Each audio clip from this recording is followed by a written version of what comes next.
عايز أهني المنتخب المغربي.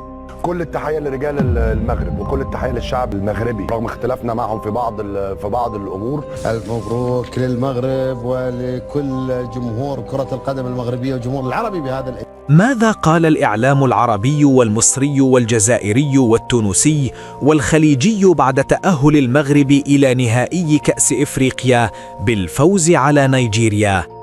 وقبل أن نبدأ، إذا كنت محباً وفخوراً بالمنتخب المغربي، لا تنسى دعم الفيديو واكتب في التعليقات ديما مغرب، وعطر فمك بذكر الله والصلاة على رسول الله صلى الله عليه وسلم. اليوم لم يفز منتخب، اليوم انتصر مشروع. المغرب لم يتغلب على نيجيريا فقط، بل أسقط كل من شكك وسخر وقلل من قيمة هذا الجيل. في ليلة تاريخية جديدة كتب أسود الأطلس صفحة من المجد، وأكدوا أن المغرب حين يدخل المواعيد الكبرى يدخلها بعقلية الكبار لا بعقلية التجربة. لم يكن الانتصار عابراً، ولم يكن التأهل إلى النهائي صدفة، بل كان إعلاناً صريحاً أن المغرب بات قوة عربية وإفريقية لا تناقش، وصوتاً كروياً يفرض احترامه داخل القارة وخارجها. الإعلام العربي من المحيط إلى الخليج وقف منبهراً، بعضه مدهوش وبعضه مصدوم، بينما سقطت محاولات السخرية واحدة تلو الأخرى. المنتقدون صمتوا والمشككون تراجعوا، لأن الواقع كان أقوى من أي خطاب. وقبل أن نكمل، إذا كنت مغربياً حراً وفخوراً بأسود الأطلس، اضغط إعجاب واكتب ديما مغرب، ولا تنسى ذكر الله والصلاة والسلام على رسول الله صلى الله عليه وسلم. دخل حسن شحاتة على الخط بتصريح هز الشارع الرياضي العربي، نقلته إذاعة الشباب والرياضة، وكان صادقاً مؤلماً ومليئاً بالحب. قال بصوت متأثر: أشهد الله أنني صليت الفجر ودعوت للمغرب من قلبي. هذا المنتخب يدخل السعادة إلى صدري رغم المرض والتعب. وأضاف بمرارة صريحة: في مصر نتغنى بالماضي وننسى الحاضر، بينما المغرب يعمل ويصنع مستقبلا. وأكد أن هؤلاء اللاعبين ليسوا صغارا، بل رجال مشروع قادم لفتح أبواب إفريقيا والعالم. شحاتة لم يتحدث كمحلل، بل كأب يرى حلما يتحقق في بلد عربي شقيق. أما ميدو فقد فجر تصريحا ناريا عبر قناة النهار دون أي دبلوماسية، وقالها بوضوح صاد: المنتخب المغربي سبق مصر بسنوات ضوئية. اعترف أن المشكلة ليست في المواهب بل في المنظومة، وأكد أن المغرب بنى مشروعا واضح المعالم من القاعدة إلى القمة. وأضاف أن هذا الجيل قد ينافس عالميا وليس فقط قاريا، وأن المغرب لا يغير اتجاهه مع كل بطولة، بل يطور نفسه داخل نفس المشروع. تصريح ميدو أحدث جدلا كبيرا في مصر، لكنه في الوقت نفسه رفع من قيمة ما يفعله المغرب، لأنه جاء من رجل يعرف كواليس الكرة الحديثة. ومن الدوحة قدم محمد أبو تريكة عبر قنوات بي إن سبورتس تحليلا هادئا لكنه قاطع، قال فيه: المغرب لا يتكلم، المغرب يعمل. وأكد أن هذا الفوز هو فوز مدرسة وفوز مشروع لا مجرد نتيجة.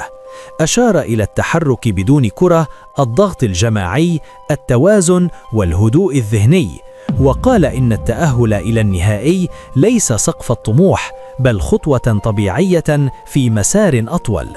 وختم بجملة ثقيلة: من يقلل من المغرب يقلل من قيمة العمل. في الجزائر حاول بعض الأصوات إثارة السخرية، لكن الرد جاء قاسيا من المحلل الكبير علي بن شيخ، الذي قال بوضوح: السخرية من المغرب عيب مهني. وأكد أن المغرب اليوم هو المنتخب الأكثر توازنا وتنظيما عربيا، وأن فوزه على نيجيريا كان مستحقا لأنه يلعب على النظام لا الحظ. وصفع بن شيخ الأصوات الساخرة إعلاميا مشددا أن النقد شيء والسخرية شيء آخر.